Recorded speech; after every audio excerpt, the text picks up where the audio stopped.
Good evening, everyone. Welcome again to Spinistry Live. Thank you for joining us this evening. We are live on Facebook at the moment, but this will be downloaded and then re-uploaded to YouTube and our podcast channels as well. If you have any questions during the live cast, we're doing this by screen share this time, so we won't be able to see the comments in Facebook Live.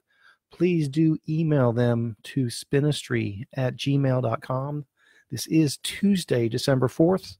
And tonight we're going to talk a little bit about Regency Bridge Rumble, which is coming up this weekend, and what's going on with our routes, with the weather and the forecast and things like that. Just want to give you guys a quick overview of kind of where we're at the moment. We're kind of sitting on our hands a little bit for the routes themselves. Don't fear, this is an all-weather event. We expect it to be completely rideable. Just at the moment, until the weather comes through, it's a little bit unknown what our exact routes may or may not be. But I'll show you kind of what we're thinking about under different situations. We'll go to a weather update, and we'll talk about some of the other things going on with Return to Regency Bridge this weekend.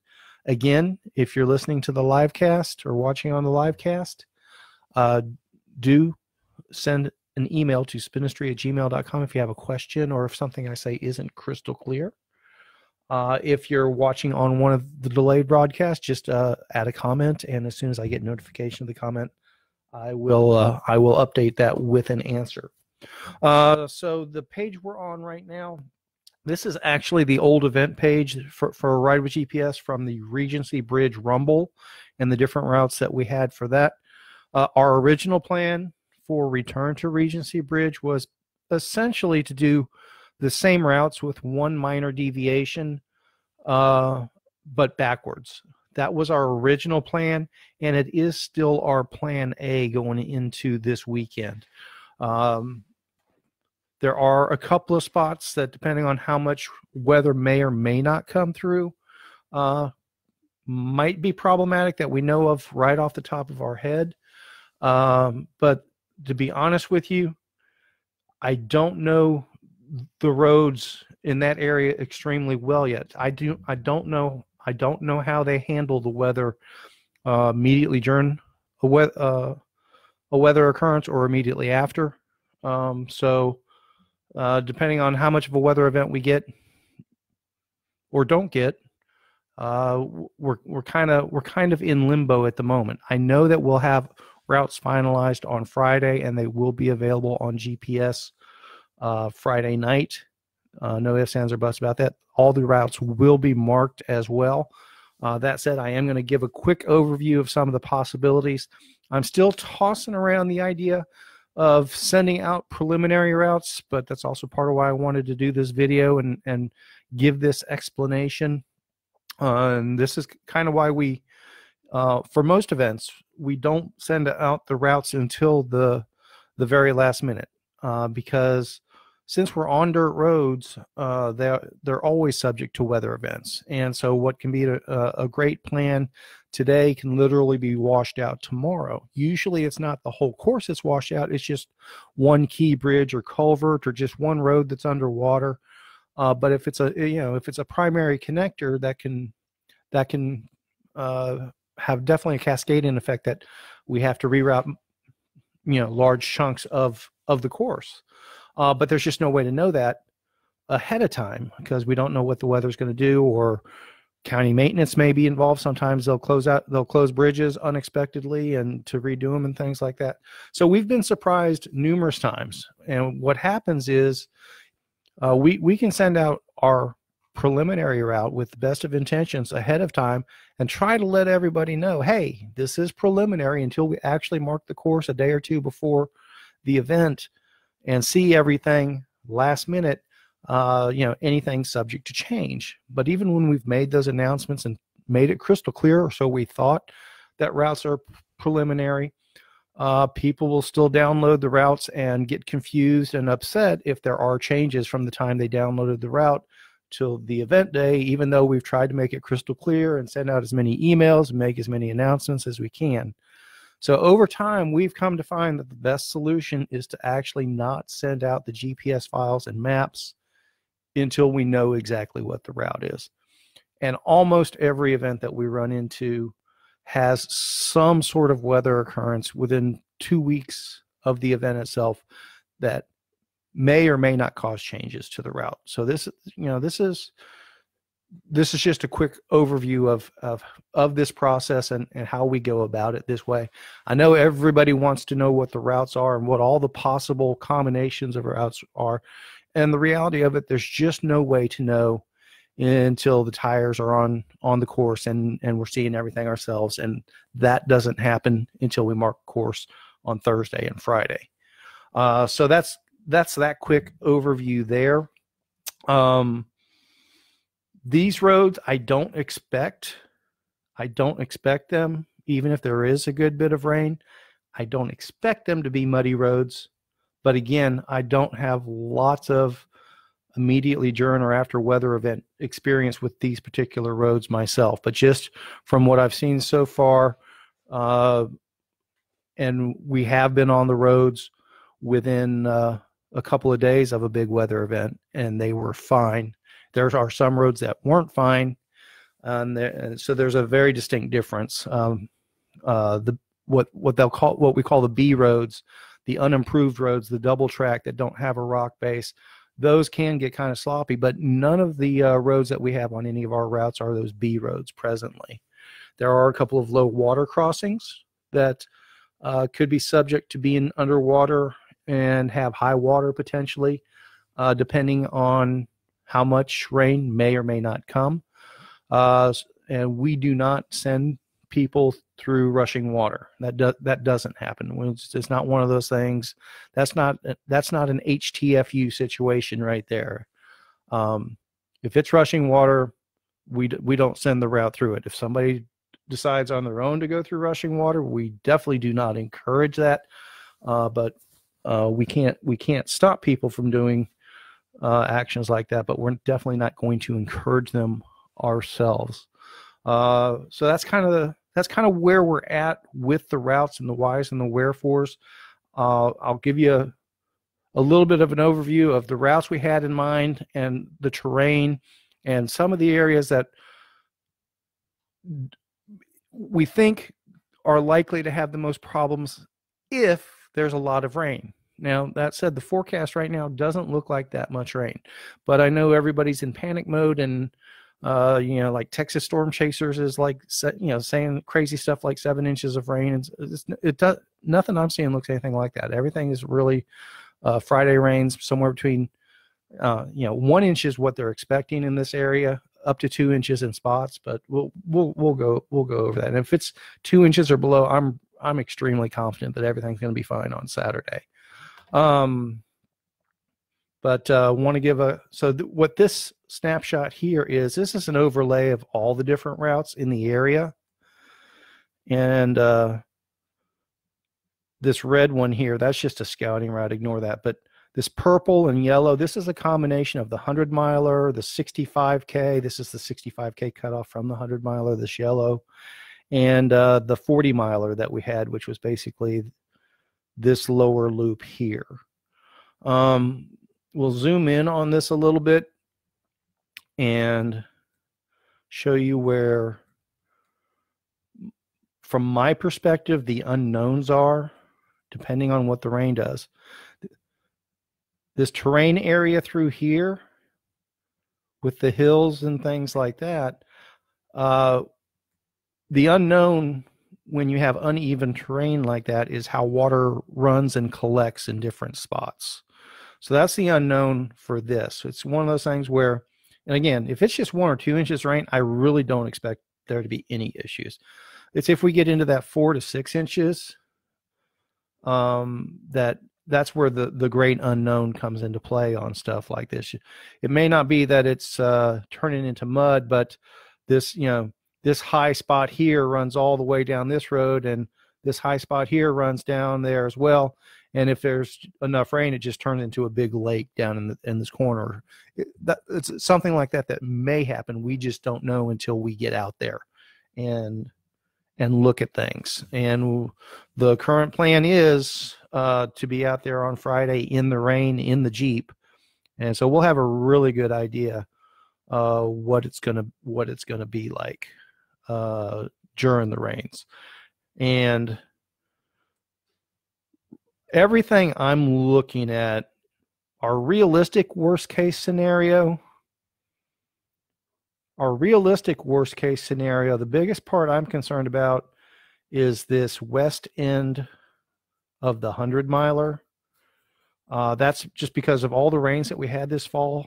When I was scouting this last week, making sure everything was good after the floods and everything like that, the roads themselves weren't under standing water, but you could there was a lot of runoff through here that had collected into lakes that I'd never seen before that were just on either side of the road. So if it's one of those situations where we get 4 to 6 inches of rain, my guess is there'll be large stretches of this west end that are potentially underwater on the roads. So realistically, what I'm kind of seeing as a worst case scenario at the moment is that we may just cut out the 100-miler. If it's one of those things where we get 6 inches of rain or more, we just may be overly cautious and just say, okay, we're just doing the 65-miler or less. And if it turns into one of those biblical flood deluge type things, I have another backup plan in mind just in case, worst case scenario, but I'll show you all that momentarily here. So that's all the routes at a glance there. I did want to go ahead and give a quick overview of our staging area and the camping as well, because I know people had questions about that. Same staging as when we were in San Saba in June. It's at the San Saba Civic Center. Do a satellite overview here. Really nice facility. Plenty of parking here. It's on the southeast corner of the Mill Pond Park area. Really pretty area here. So we do have indoors for check-in and gathering up afterwards and everything like that. So if it is a little bit chilly in the morning, we've got cover and everything. It's all good there. Show you the street view, get an idea what it looks like. Show it from this angle here. Oop, behind the tree, of course. Go up here a little bit. It didn't go. Try that again. There we go. So that's the main entrance up this rise here. This is where we did the podium pics in June. This doorway here on the left this will be us. That's our main room there. There's restrooms in this door, little kitchen area and stuff like that. Big building. I don't know if there's other things going on in it this weekend or not. I think we have it all to ourselves. So that's, and as you can see, there's plenty of parking here and all the way around the building. So that's the staging area itself. Now I want to show you our camping. Everyone that's registered does have access to tent camping at no additional charge. This is the San Saba Municipal RV Park. That's part of their golf course complex. This is the San Saba golf course. It's supposed to be a very nice golf course. The campground is very nice. We've stayed here several times already. If you do have an RV, you're welcome to bring it, but that's not included with the registration, but their rates are very reasonable. Right here in the center, that's a covered pavilion area. This area is our tent camping area. I believe under these trees here is holding water from the floods. This was actually, that's the San Saba River there. It overflowed and washed through all of this a few weeks back when they had those big floods in Llano and Kingsland, all that. But there's a low spot here. It's holding water through the trees. But up here, there's a covered pavilion area, a fire ring. There's electricity in this covered pavilion area. So even if it is raining on Friday night and you're wanting to tent camp, there will be covered tent camping here. There is a community center with showers and restrooms and a kitchen, TV, satellite TV, and and a living room area. Show you that. See, that's a really nice building there. And Wi-Fi, they have very good Wi-Fi service there. So a little bit more of it's a really nice camping area. I've camped there three times. So if you're looking to camp, that's a great spot for it there. And it's less than 2 miles from the Civic Center. And camping Friday and Saturday night both. If you are planning to camp and you haven't let us know already that you plan to tent camp, do send us an email, spinistry@gmail.com, and we'll be sending out reminders to all the registered riders probably tomorrow morning as well. And what I'm going to do now, I'm going to bring up the 100-mile route and just zoom in on it. And I'm bringing this one up because the other two routes, the 40 and the 65, follow basically the same roads. They just, like the 40 does this bottom loop here and takes this little cut off there and then comes back, and that's what makes it the 40-miler. The 65, I think it kind of goes straight through here and then up and then picks that up and comes back down.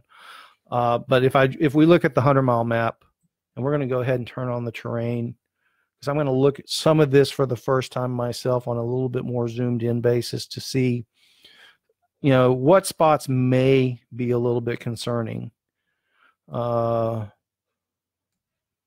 This is all good here. Now, this is the one spot that we were actually going to make a little change here and bring the route across the San Saba River here and back across. There's a really neat trestle bridge here and then go back up. I'm hoping we can still pull that off. This trestle bridge I'm not concerned about. It's really pretty. This is a real pretty section through here. But this right here is actually a low water crossing. Let's see if... I doubt it gives us a street view there. No, it won't give us a street view, but let's look at it from satellite. See if we...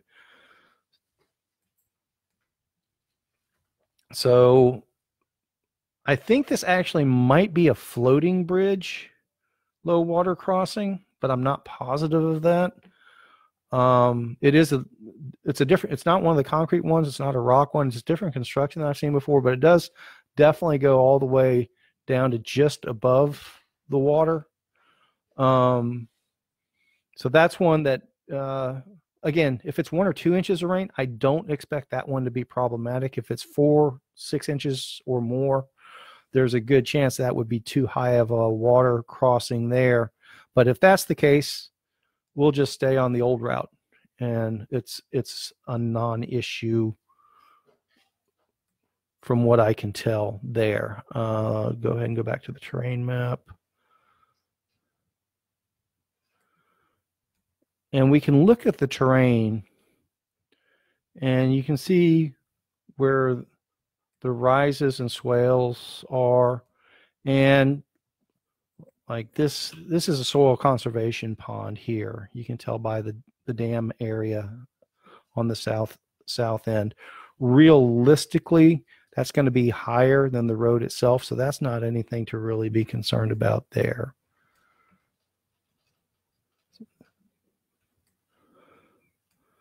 But like this one,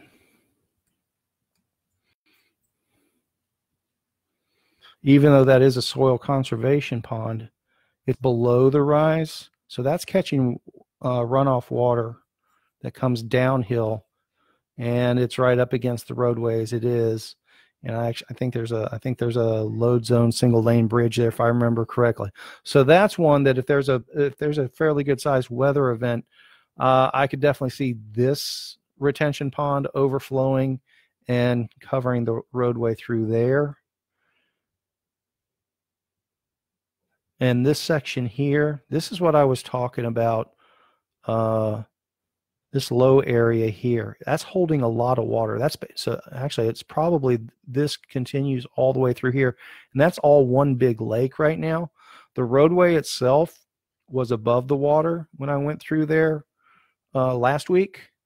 But you could see where the water had been over it in the not too distant past. So that could theoretically be all underwater if there's a big weather event.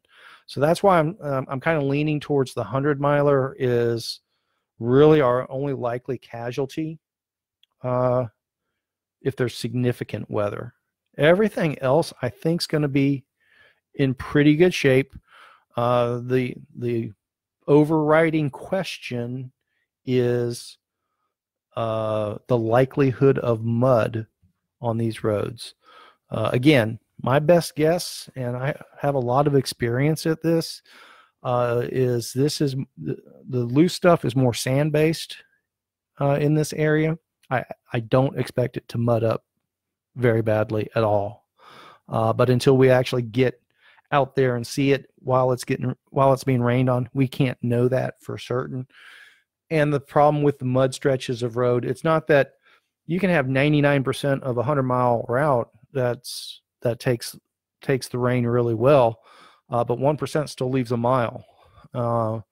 And a mile of mud can be just enough to make things miserable. So we'll give this advice on the front end.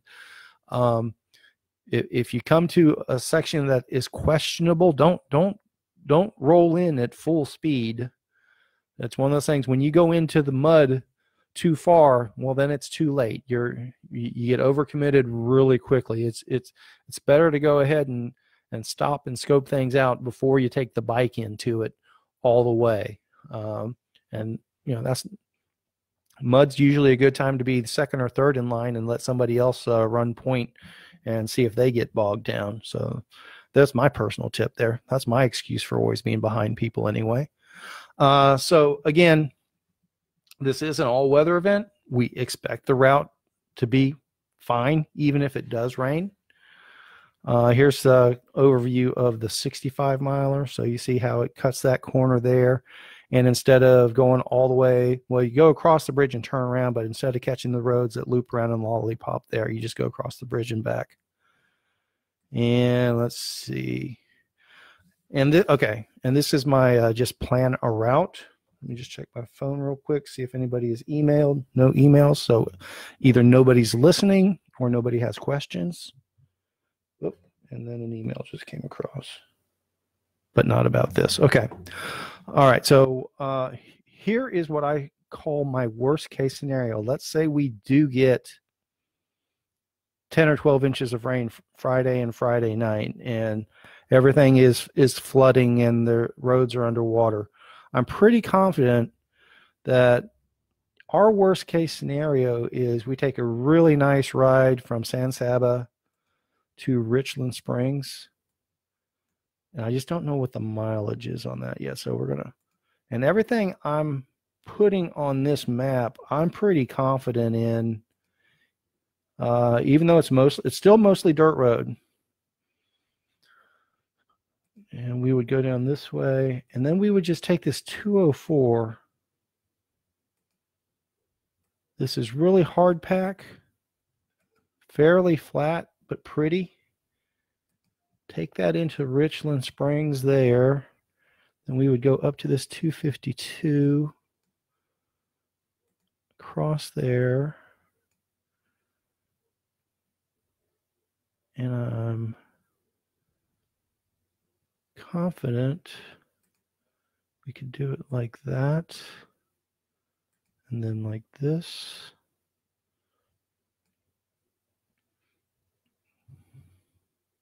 And then this one we could go either way. Now here's one I know we don't want to do. I know we don't want to do 224. That's a B road. That's one of the B roads that we did go down or attempted to go down a day or two after a big rain, and this was all too muddy here. But everything else that we scouted that day was great. So I know 224 is a no-go. I'm thinking 214 is a no-go as well. But I know 216 is good. So we could go this way. And then over here. And then back into the community center. So, I mean, our absolute worst case scenario, if everything is just Noah's Ark type flooding on Friday and just absolutely terrible, washes out most of our course, which I don't expect that. We still have almost a 45-mile really nice ride that people will still get a kick out of. It just wouldn't get to Regency Bridge. And like I said, I don't expect that to be an issue at all. And please ignore the dogs. All right. And, well, why did that disappear on me? There we go. This is just a quick page. The San Saba RV Park. There's their rates if you need an RV, $30. I guess weekends and holidays are $35. Like I said, it's a really nice park. The golf course news there as well. 7-day forecast here in San Saba. And I just wanted to, so yeah, I think we can be pretty confident that we're going to get rain Friday and Friday night. Rain chances go down Saturday. But what Noah is saying, and Noah is always what I go by on my weather, 1 to 2 inches possible of rain on Friday. I looked at the text discussion before we brought this on. It goes into a little bit more detail about all that, and this is usually what I go by. I don't do the at a glance. I keep track of the text discussions on all this. And anybody that did Lockhart Breaker with us this year, you'll remember how horrible that forecast was, and how it. And I mean, we were concerned about that one. And the weather event came through the region as they expected, but it was just one of those crazy luck things where it split right, literally the storm system split right at our start finish line just as we were starting, and went on both sides of the route. And the rain that had fallen the night before, it still affected the course, but it wasn't mud or anything like that, just some standing water in a few spots. And what we thought was going to be a 12 inches of rain washout just turned into a nice 1.5 inch shower that knocked the dust down. So we're pretty confident in things. We're going to be there. We expect everyone else to have fun with us, and we'll send out some detailed emails on things tomorrow. And like I said, the plan is to mark the course Friday morning, and we'll do some scouting on it Thursday night if it's raining, just to make sure that the soil conditions are going to take the rain the way we expect they will. And then we should, we'll update as we can throughout the day on Friday, and we'll definitely have routes uploaded Friday night. That is one of the caveats, though, for doing hill country events for us. Our phone service is Verizon, and Verizon doesn't work in the hill country. So it'll be when I find Wi-Fi connections along the way, or I may pick up an AT&T prepaid for a month, since it does look like I'll need more data than usual. We'll figure that out between now and Friday. Check my messages one more time. No emails from anyone. So we're going to go ahead and sign off now. But please do leave comments or questions underneath the video if you're watching on delay. And please do plan on joining us this weekend. Good night, everyone.